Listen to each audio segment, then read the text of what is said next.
During World War II, the United States Navy faced a nightmare no one could explain. Submarines, the silent hunters of the Pacific, were failing their most basic duty. Their torpedoes simply wouldn't explode. Again and again, brave submarine crews risked their lives, stalking Japanese convoys for hours, lining up perfect shots, only to watch their torpedoes bounce harmlessly off enemy ships. The crews were furious. Commanders sent desperate reports to headquarters, but Washington refused to believe them. The Bureau of Ordnance insisted the Mark 14 torpedo, their prized creation, was flawless. If it missed, they said, it must be human error.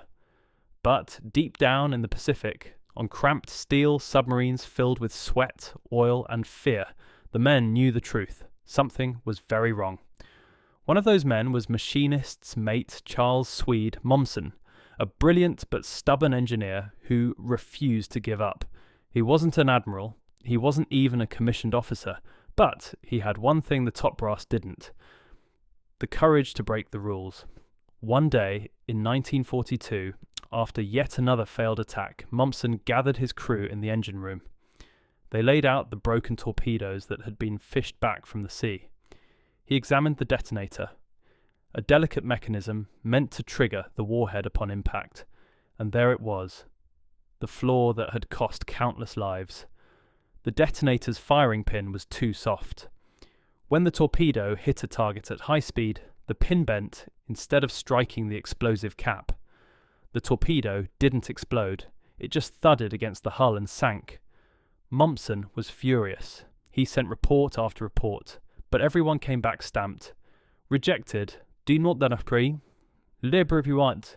Do not modify government equipment. He was ordered to stop tampering with Navy property.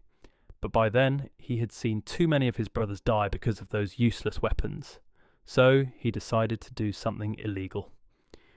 Late one night, under the dim red lights of the submarine workshop, Mommsen began to build a new firing pin. He scavenged aluminum from a downed Japanese Zero fighter plane they had shot down earlier in the war. He melted it, shaped it, and filed it by hand, creating a harder, sharper, more reliable piece. It wasn't standard issue, it wasn't approved, but it worked. The next morning, his captain hesitated.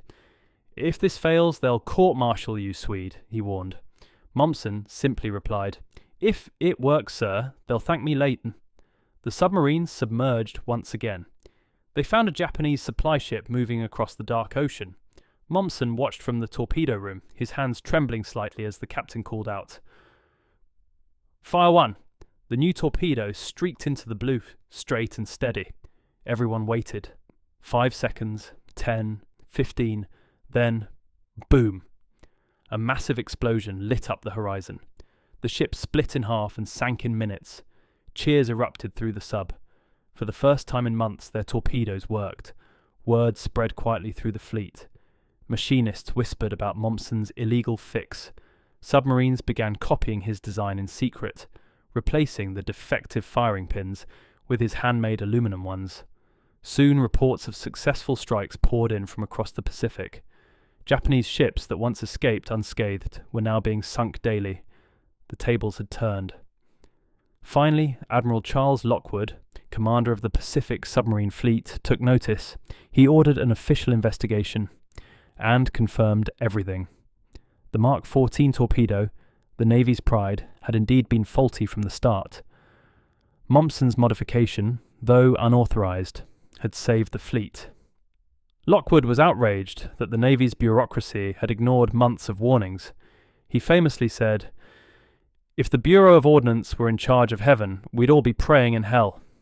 Mommsen's fix was quietly approved, and new torpedoes were mass-produced with his improved firing pins.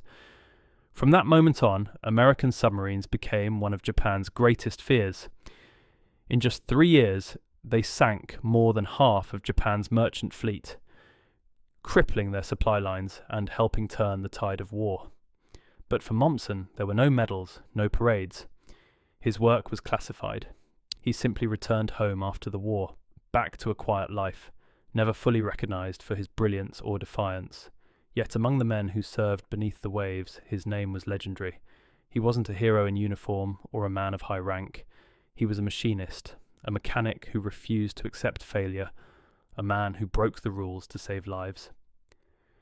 Years later, a young naval engineer asked him, "Weren't you afraid of being court-martialed for changing the Navy's design?" Mumpson smiled and said, "Son, I was more afraid of watching another torpedo bounce off an enemy ship while good men died. That illegal fix, a single handmade firing pin from a wrecked enemy plane, turned the tide of submarine warfare." And though history books rarely mention his name, his courage reminds us of one truth. Sometimes doing what's right means breaking the rules that never should have existed.